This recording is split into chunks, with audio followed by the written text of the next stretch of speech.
Hello, my name is Ethan White. This is my Cultural Prop Box presentation for Child Development Class CD 116W with Professor Kelly Paquette. So excited to get started. The first activity that I have here, this is for sensory. These are called Mexican cascarons. Pretty sure I'm not pronouncing that correctly. These are from Mexico. These are handmade. What they are is they're eggshells that I used the eggs and then I took the shells, aired them out, I dyed them, put a little piece of colored tissue paper over and move it next to your ear.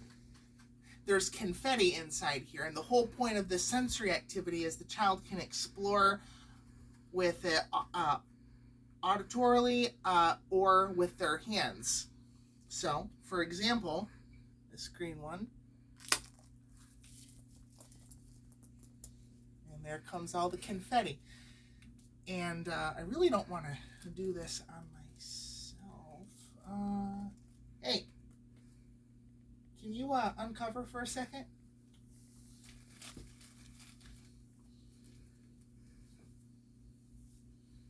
This will just take a minute. Hi, Ethan. That's another way of doing it. Oh. I didn't get your whole head. And then the confetti sprinkles down. And oh, so much fun. Kids are going to love it. Thank you for including me. All right, get out of here. Okay. The next activity is language and literacy. And what I went with for this one, I found these amazingly cute books they're called the Little Traveler series. Little Traveler: Food, Vehicles, Animals, and Landmarks. And in each book, on each page, there's a little cultural thing, either the landmark, food, vehicles, or animals. So what I went to go along with this is World Traveler Bingo.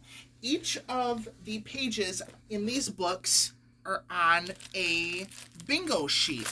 So the kids can read through the books on their leisure and put a bingo chip on the tile that they see and try and make a bingo.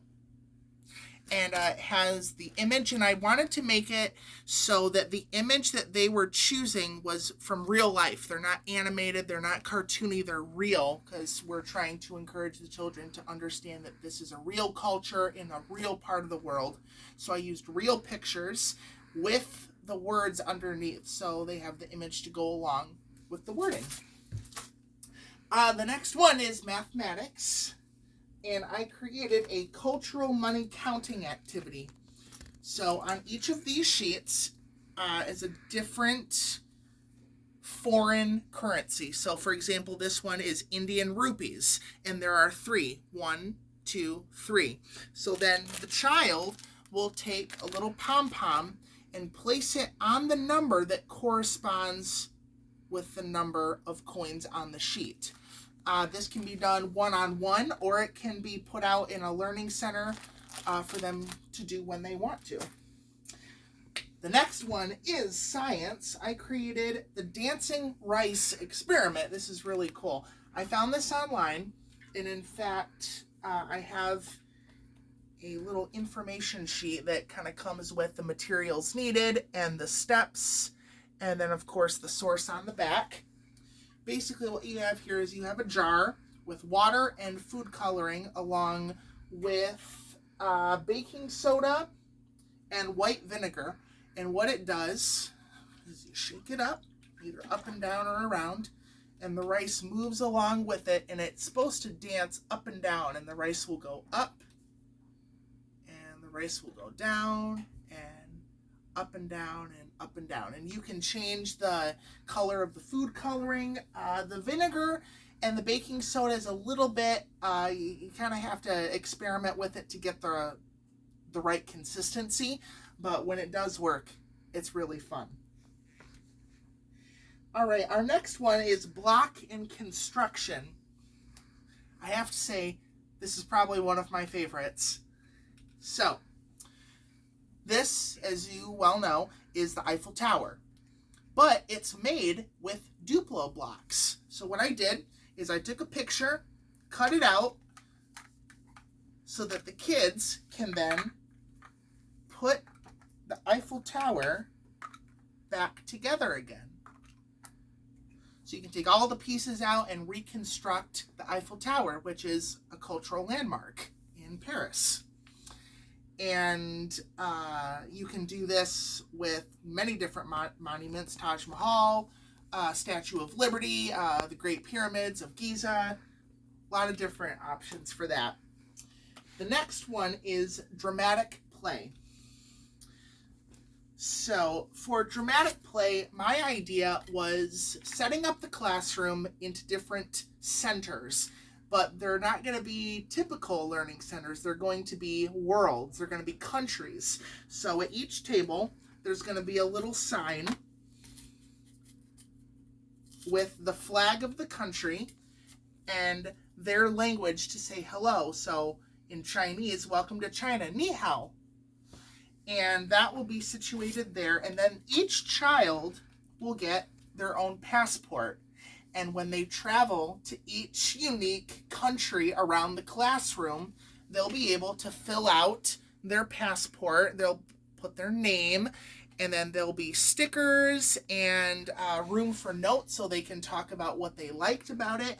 And at each table, there will also be books that represent the country. So for these, I picked out a couple of ones that have realistic depictions of the culture in China, because you know, as we are celebrating cultural diversity and equity, you know, what we really want for these children is to be able to see these countries not as just random or strange or abnormal to our culture, but we want them to see that it's real and it's here, and, you know, this is not something that you just see in the movies, but, you know, there are people that live it every day. So, realistic depictions that teach about different countries. The next one I have is art. And for this one, I decided to go with mosaic art. So I created a little informational sheet. It says, try mosaic art.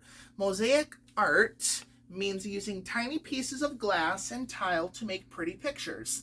Take some pieces, create your own picture.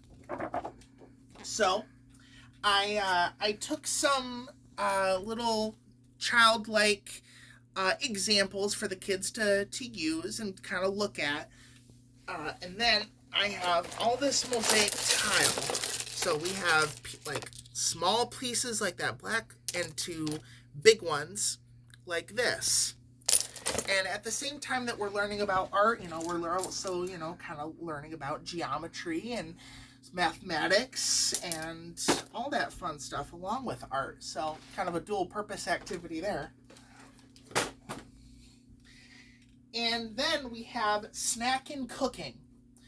Now this one I didn't make, but I did put out the instruction sheet for. It sounds absolutely delicious. What these are called Mexican paletes, which are basically homemade ice pops. And they're not used with artificial flavoring. They're actually used with fresh fruit. So you take 3 cups of freshly chopped fruit, add in some sugar, some lime juice, mix it all in a blender, pour it into ice pop molds, pop it in the freezer for a couple hours, and they come out absolutely delicious. You know, of course, when you're working with food, you want to make sure that your students, you know, you avoid food allergens such as nuts or, you know, any dairy allergies. But this is really delicious. So here's a close-up of that for you with the materials needed and the steps that go along with it. And lastly, for music and movement, this is a game, an activity that I found online. I absolutely love it. I think it is so much fun. I wish I had a classroom to do it with right now. It's called 1, 2, 3 Dragon. I made a little informational sheet and activity. It comes with teacher instructions, what the students are supposed to do, and then a step-by-step so you're not left hanging. Basically what it is one child, it's supposed to represent the Chinese dragon. The Chinese dragon is long, very elegant, so the children will represent the Chinese dragon. One child will be the head, one child will be the back, and they're supposed to follow the leader essentially, and the front is supposed to try and catch the back of the Chinese dragon, try and tag them. So it's a large motor, it's a fine motor. We're also trying to kind of spatial reasoning, how far should I be from the next child, and lots of educational stuff there.